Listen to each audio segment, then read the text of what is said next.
नमस्कार।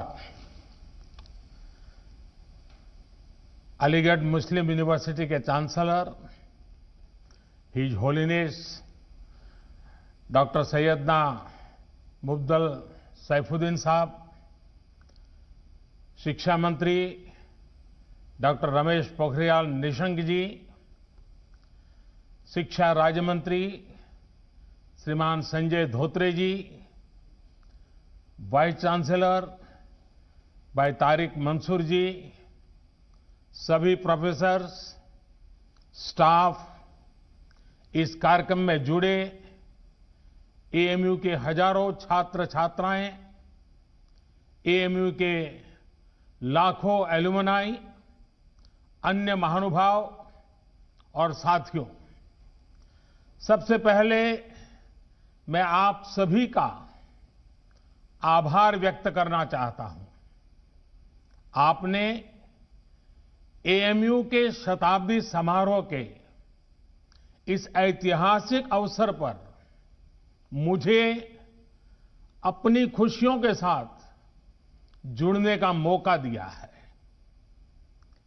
मैं तस्वीरों में देख रहा था, century gate, social science department, mass communication, तमाम विभागों की बिल्डिंग्स को खूबसूरती से सजाया गया है।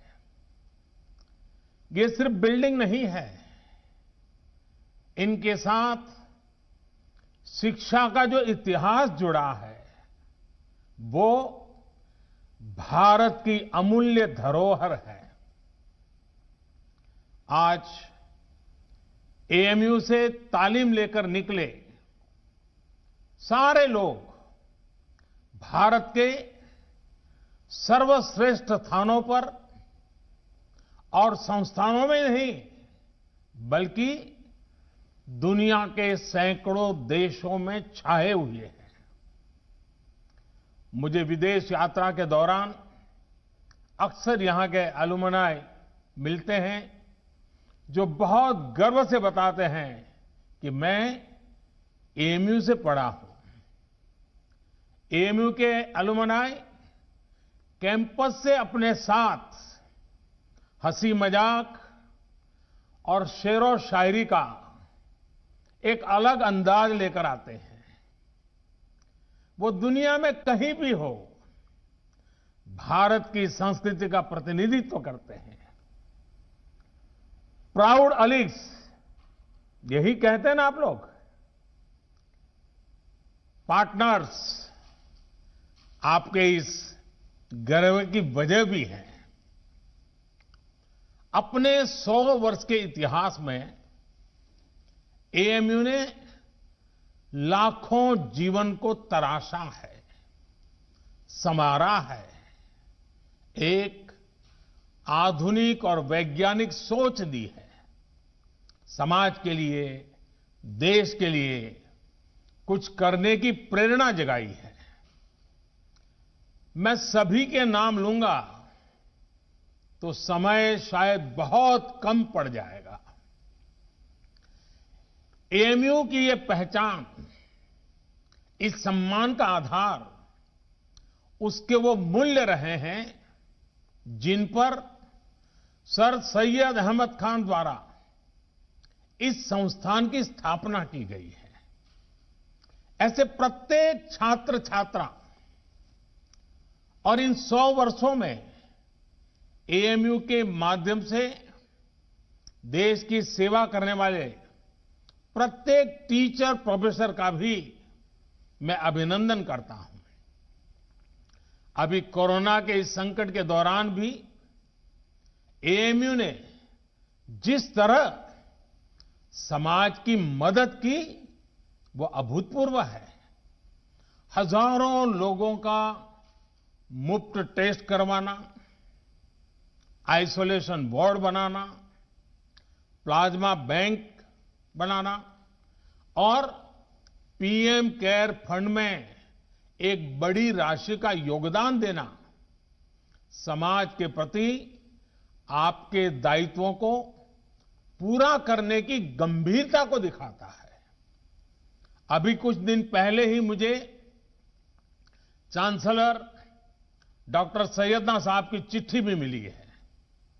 उन्होंने वैक्सीनेशन ड्राइव में भी हर स्तर पर सहयोग देने की बात कही है।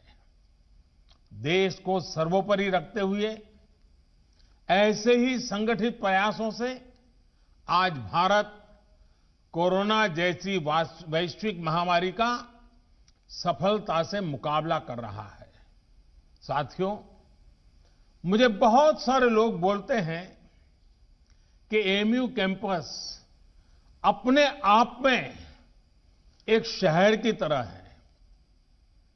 अनेकों डिपार्टमेंट्स, दर्जनों हॉस्टल्स, हजारों टीचर्स, प्रोफेसर्स, लाखों स्टूडेंट्स के बीच एक मिनी इंडिया भी नजर आता है। एएमयू में भी एक तरफ उर्दू पढ़ाई जाती है तो हिंदी भी, अरबी पढ़ाई जाती है तो यहां संस्कृत की शिक्षा का भी एक सदी पुराना संस्थान है। यहां की लाइब्रेरी में कुरान की मैन्युस्क्रिप्ट है तो गीता रामायण के अनुवाद भी उतने ही सहज कर रखे गए हैं। ये विविधता एएमयू कैसे और एएमयू जैसे प्रतिष्ठित संस्थान की ही सिर्फ नहीं, देश की भी ताकत है। हमें इस शक्ति को न भूलना है, न ही इसे कमजोर पड़ने देना है। एएमयू के कैंपस में एक भारत श्रेष्ठ भारत की भावना दिनों दिन मजबूत होती रहे, हमें मिलकर इसके लिए काम करना है। साथियों, बीते 100 वर्षों में एएमयू ने दुनिया के कई देशों से भारत के संबंधों को सशक्त करने का भी काम किया है। उर्दू, अरबी और फारसी भाषा पर यहां जो रिसर्च होती है, इस्लामिक साहित्य पर जो रिसर्च होती है, वो समूचे इस्लामिक वर्ल्ड के साथ भारत के सांस्कृतिक रिश्तों को नई ऊर्जा देती है।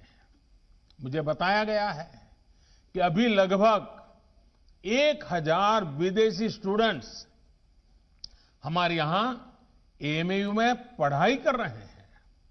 ऐसे में एएमयू की ये भी जिम्मेदारी है कि हमारे देश में जो अच्छा है, जो बेहतरीन है, जो देश की ताकत है, वो देखकर, वो सीखकर, उसकी यादें लेकर के ये छात्र अपने अपने देशों में जाएं। क्योंकि एएमयू में जो भी बातें वो सुनेंगे, देखेंगे, उसके आधार पर वो राष्ट्र के तौर पर भारत की आइडेंटिटी से जोड़ेंगे। इसलिए आपके संस्थान पर एक तरह से दोहरी जिम्मेदारी है, अपना रिस्पेक्ट बढ़ाने की और अपनी रिस्पॉन्सिबिलिटी बखूबी निभाने की। आपको एक तरफ अपनी यूनिवर्सिटी की सॉफ्ट पावर को और निखारना है और दूसरी तरफ नेशन बिल्डिंग के अपने दायित्व को निरंतर पूरा करना है। मुझे विश्वास है एएमयू से जुड़ा प्रत्येक व्यक्ति, प्रत्येक छात्र छात्रा अपने कर्तव्यों को ध्यान में रखते हुए ही आगे बढ़ेगा। मैं आपको सर सैयद द्वारा कही गई एक बात, उस बात की आज याद दिलाना चाहता हूं। उन्होंने कहा था, अपने देश की चिंता करने वाले का पहला और सबसे बड़ा कर्तव्य है कि वो सभी लोगों के कल्याण के लिए कार्य करे, भले ही लोगों की जाति, मत या मजहब कुछ भी हो। साथियों, अपनी इस बात को विस्तार देते हुए सर सैयद ने एक उदाहरण भी दिया था। उन्होंने कहा था, जिस प्रकार मानव जीवन और उसके अच्छे स्वास्थ्य के लिए शरीर के हर अंग का स्वस्थ रहना जरूरी है, वैसे ही देश की समृद्धि के लिए भी उसका हर स्तर पर विकास होना आवश्यक है। साथियों, आज देश भी उस मार्ग पर बढ़ रहा है जहां प्रत्येक नागरिक को बिना किसी भेदभाव देश में हो रहे विकास का लाभ मिले। देश आज उस मार्ग पर बढ़ रहा है जहां का प्रत्येक नागरिक संविधान से मिले अपने अधिकारों को लेकर निश्चिंत रहे, अपने भविष्य को लेकर के निश्चिंत रहे। देश आज उस मार्ग पर बढ़ रहा है जहां मजहब की वजह से कोई पीछे न छूटे, सभी को आगे बढ़ने के समान अवसर मिले, सभी अपने सपने पूरे करें। सबका साथ, सबका विकास, सबका विश्वास, ये मंत्र इसका मूल आधार है। देश की नीयत और नीतियों में यही संकल्प झलकता है। आज देश गरीबों के लिए जो योजनाएं बना रहा है, जो बिना किसी मत मजहब के भेद के हर वर्ग तक पहुंच रही हैं, बिना किसी भेदभाव 40 करोड़ से ज्यादा गरीबों के बैंक खाते खुले, बिना किसी भेदभाव 2 करोड़ से ज्यादा गरीबों को पक्के घर दिए गए, बिना किसी भेदभाव 8 करोड़ से ज्यादा महिलाओं को गैस कनेक्शन मिला, बिना किसी भेदभाव कोरोना के इस समय में 80 करोड़ देशवासियों को मुफ्त अन्न सुनिश्चित किया गया, बिना किसी भेदभाव आयुष्मान योजना के तहत 50 करोड़ लोगों को 5 लाख रुपए तक का मुफ्त इलाज संभव हुआ। जो देश का है वो हर देशवासी का है और इसका लाभ हर देशवासी को मिलना ही चाहिए। हमारी सरकार इसी भावना के साथ काम कर रही है। साथियों, कुछ दिन पहले मेरी मुलाकात अलीगढ़ मुस्लिम यूनिवर्सिटी के ही एक एल्यूमनाई से हुई थी। वो एक इस्लामिक स्कॉलर भी है। उन्होंने एक बहुत इंटरेस्टिंग बात मुझे बताई जो मैं आपसे भी शेयर करना चाहता हूं। स्वच्छ भारत मिशन के तहत जब देश में 10 करोड़ से ज्यादा शौचालय बने तो इसका लाभ सभी को हुआ। ये शौचालय भी बिना भेदभाव ही बने थे, लेकिन एक उसका एस्पेक्ट ऐसा जिनकी उतनी चर्चा नहीं हुई है और न ही एकेडमिक वर्ल्ड का इस पर उतना ध्यान गया है। मैं चाहता हूं कि अलीगढ़ मुस्लिम यूनिवर्सिटी का भी हर स्टूडेंट इस पर गौर करे। मेरे साथियों, एक समय था जब हमारे देश में मुस्लिम बेटियों का ड्रॉप आउट रेट, शिक्षा में से ड्रॉप आउट रेट 70% से ज्यादा था, 70% से ज्यादा था। मुस्लिम समाज की प्रगति में बेटियों का इस तरह पढ़ाई बीच में छोड़ना हमेशा से बहुत बड़ी बाधा रहा है। लेकिन 70 साल से हमारे यहां स्थिति यही थी कि 70% से ज्यादा मुस्लिम बेटियां अपनी पढ़ाई पूरी नहीं कर पाती थी। इन्हीं स्थितियों में स्वच्छ भारत मिशन शुरू हुआ, गांव-गांव शौचालय बने, सरकार ने स्कूल जाने वाली गर्ल्स स्टूडेंट के लिए मिशन मोड पे अलग शौचालय बनवाए। आज देश के सामने क्या स्थिति है? पहले मुस्लिम बेटियों का जो स्कूल ड्रॉप आउट रेट 70% से ज्यादा था, वो अब घटकर करीब करीब 30% रह गया है। पहले लाखों मुस्लिम बेटियां शौचालय की कमी की वजह से पढ़ाई छोड़ देती थी। अब हालात बदल रहे हैं। मुस्लिम बेटियों का ड्रॉप रेट कम से कम हो, इसके लिए केंद्र सरकार निरंतर प्रयास कर रही है। आपकी अलीगढ़ मुस्लिम यूनिवर्सिटी में भी स्कूल ड्रॉप आउट छात्र छात्राओं के लिए ब्रिज कोर्स चलाया जा रहा है। और अभी मुझे एक और बात बताई गई है जो बहुत अच्छी लगी है। एएमयू में अब फीमेल स्टूडेंट्स की संख्या बढ़कर 35% हो गई है। मैं आप सबको बधाई देना चाहूंगा। मुस्लिम बेटियों की शिक्षा पर, उनके सशक्तिकरण पर सरकार का बहुत ध्यान है। पिछले 6 साल में सरकार द्वारा करीब करीब 1 करोड़ मुस्लिम बेटियों को स्कॉलरशिप दी गई है। साथियों, जेंडर के आधार पर भेदभाव न हो, सबको बराबर अधिकार मिले, देश के विकास का लाभ सबको मिले, ये एएमयू की स्थापना की प्राथमिकताओं में था। आज भी एएमयू के पास ये गौरव है कि इसकी फाउंडर चांसलर की जिम्मेदारी बेगम सुल्तान ने संभाली थी। 100 साल पहले की परिस्थितियों में ये किया जाना कितना बड़ा काम था, इसका अंदाज लगाया जा सकता है। आधुनिक मुस्लिम समाज के निर्माण का जो प्रयास उस समय शुरू हुआ था, 3 तलाक जैसी कुप्रथा का अंत करके देश ने आज उसे आगे बढ़ाया है। साथियों, पहले ये कहा जाता था कि अगर एक महिला शिक्षित होती है तो पूरा परिवार शिक्षित हो जाता है।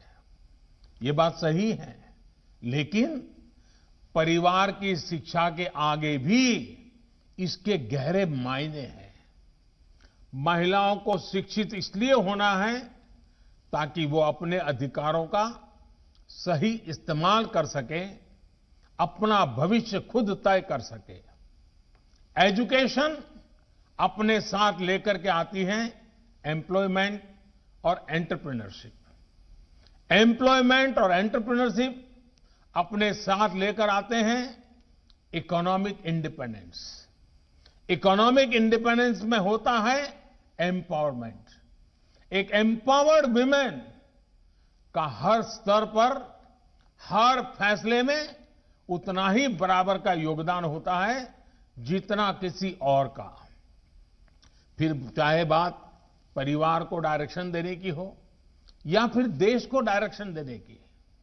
आज जब मैं आपसे बात कर रहा हूं तो देश की अन्य शिक्षा संस्थाओं से भी कहूंगा कि ज्यादा से ज्यादा बेटियों को शिक्षा में जोड़े और उन्हें सिर्फ एजुकेशन ही नहीं बल्कि हायर एजुकेशन तक लेकर के जाएं।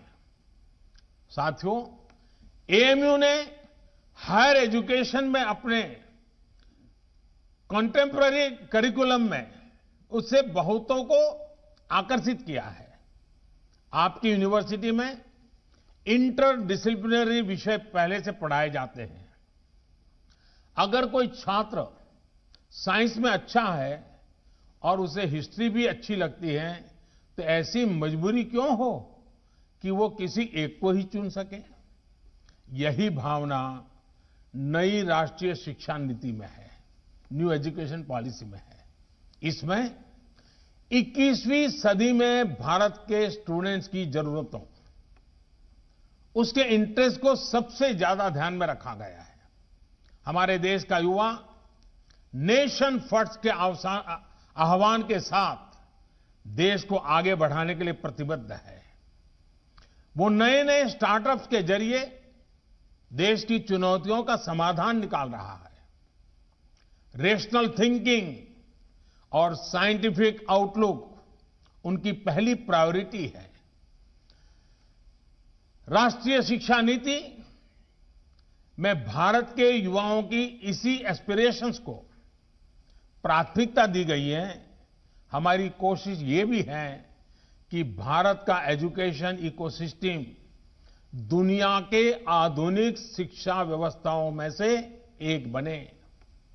नई नेशनल एजुकेशन पॉलिसी में जो मल्टीपल एंट्री है, हर एग्जिट ऑप्शन के बाद उन्हें एप्रोप्रिएट सर्टिफिकेट भी दिया जाएगा।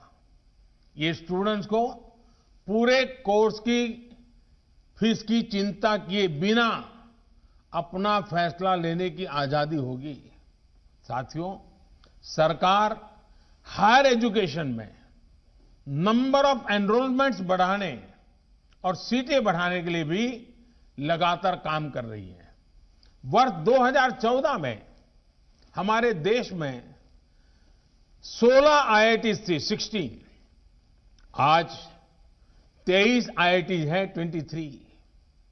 वर्ष 2014 में हमारे देश में 9 ट्रिपल आईटीज थी, 9 ट्रिपल आईटीज थी। आज 25 ट्रिपल आईटीज हैं। वर्ष 2014 में हमारे यहां 13 आईआईएम्स थे, आज 20 आईआईएम्स हैं। मेडिकल एजुकेशन को लेकर भी बहुत काम किया गया है। 6 साल पहले तक देश में सिर्फ 7 एम्स थे, आज देश में 22 एम्स हैं। शिक्षा चाहे ऑनलाइन हो या ऑफलाइन, सभी तक पहुंचे, बराबरी से पहुंचे, सभी का जीवन बदले, हम इसी लक्ष्य के साथ काम कर रहे हैं।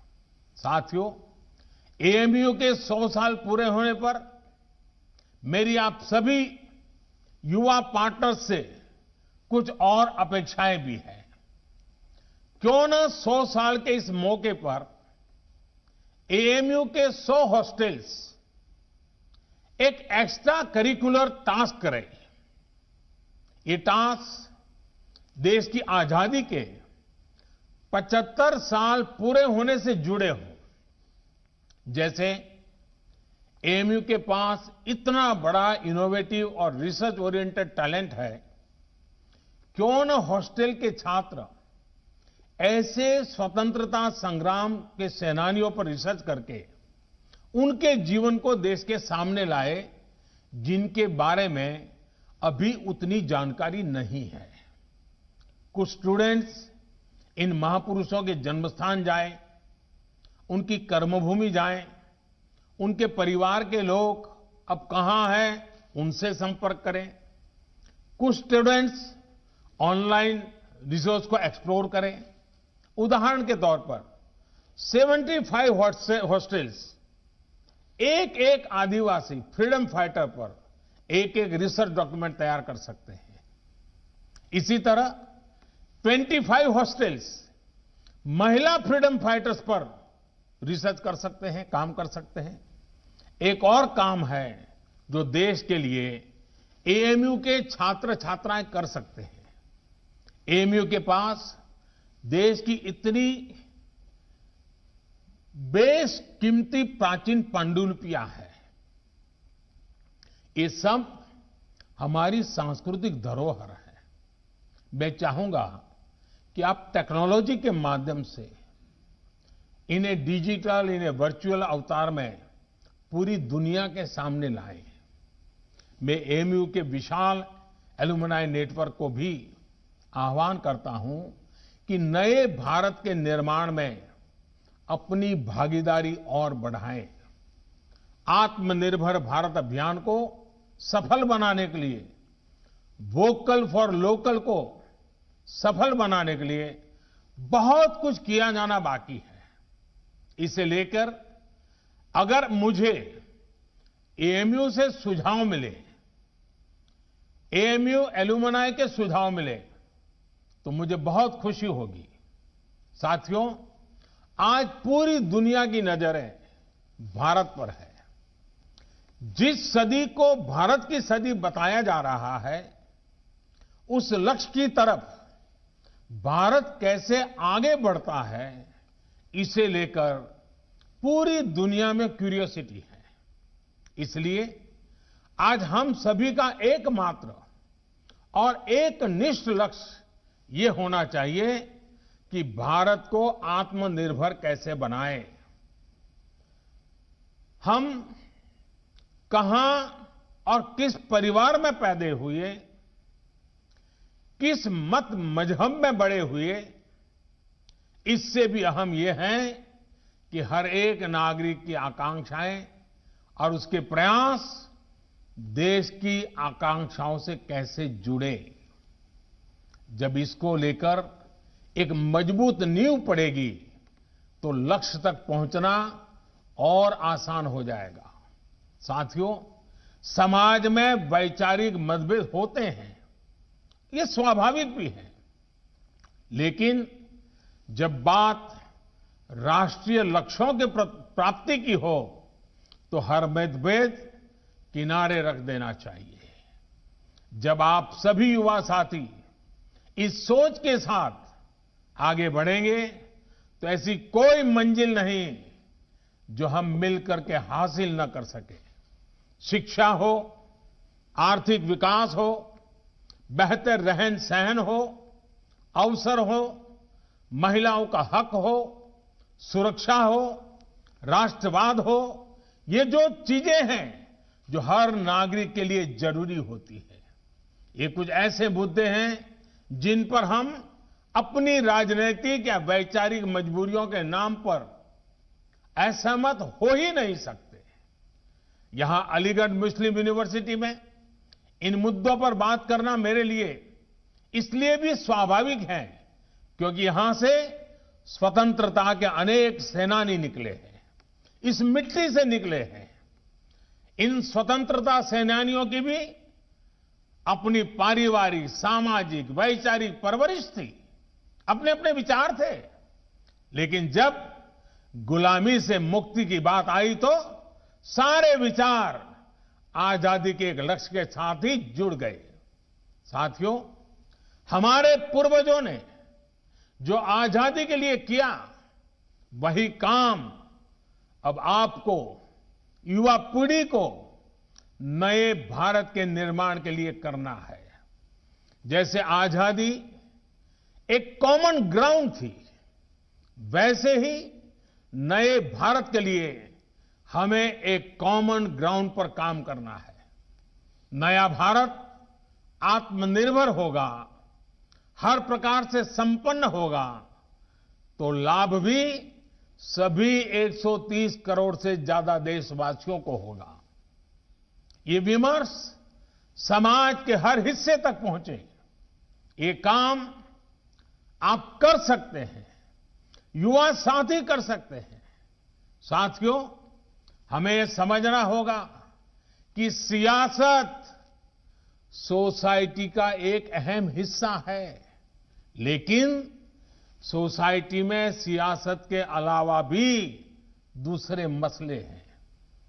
सियासत और सत्ता की सोच से बहुत बड़ा, बहुत व्यापक किसी भी देश का समाज होता है। पॉलिटिक्स के ऊपर भी समाज को आगे बढ़ाने के लिए बहुत स्पेस होती है। उस स्पेस को भी एक्सप्लोर करते रहना बहुत जरूरी है। ये काम हमारे एएमयू जैसे कैंपस कर सकते हैं, आप सभी कर सकते हैं। साथियों, न्यू इंडिया के विजन की जब हम बात करते हैं तो उसके मूल में भी यही है कि राष्ट्र के, समाज के विकास को राजनीतिक चश्मे से न देखा जाए। हां, जब हम इस बड़े उद्देश्य के लिए साथ आते हैं तो संभव है कि कुछ तत्व इससे परेशान हो। ऐसे तत्व दुनिया की हर सोसाइटी में मिल जाएंगे। ये कुछ ऐसे लोग होते हैं जिनके अपने स्वार्थ होते हैं, वो अपने स्वार्थ को सिद्ध करने के लिए हर हथकंडा अपनाएंगे, हर प्रकार की नेगेटिविटी फैलाएंगे। लेकिन जब हमारे मन और मस्तिष्क में नए भारत का निर्माण सर्वोच्च होगा तो ऐसे लोगों का स्पेस अपने आप में सिकुड़ता जाएगा। साथियों, पॉलिटिक्स इंतजार कर सकती है, सोसाइटी इंतजार कर सकती है, देश का डेवलपमेंट का इंतजार नहीं कर सकता। गरीब समाज के किसी भी वर्ग का हो, वो इंतजार नहीं कर सकता। महिलाएं, वंचित, पीड़ित, शोषित विकास का इंतजार नहीं कर सकते। सबसे बड़ी बात, हमारे युवा, आप सभी और इंतजार नहीं करना चाहेंगे। पिछली शताब्दी में मतभेदों के नाम पर बहुत वक्त पहले ही जाया हो चुका है। अब वक्त नहीं गंवाना है।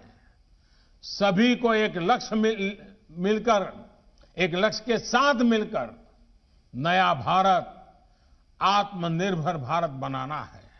साथियों, 100 साल पहले 1920 में जो युवा थे, उन्हें देश की आजादी के लिए संघर्ष करने का, खुद को समर्पित करने का, बलिदान देने का अवसर मिला था। उस पीढ़ी के तप और त्याग से देश को 1947 में आजादी मिली थी। आपके पास, आज की पीढ़ी के पास आत्मनिर्भर भारत, नए भारत के लक्ष्य को पूरा करने के लिए बहुत कुछ करने का अवसर है।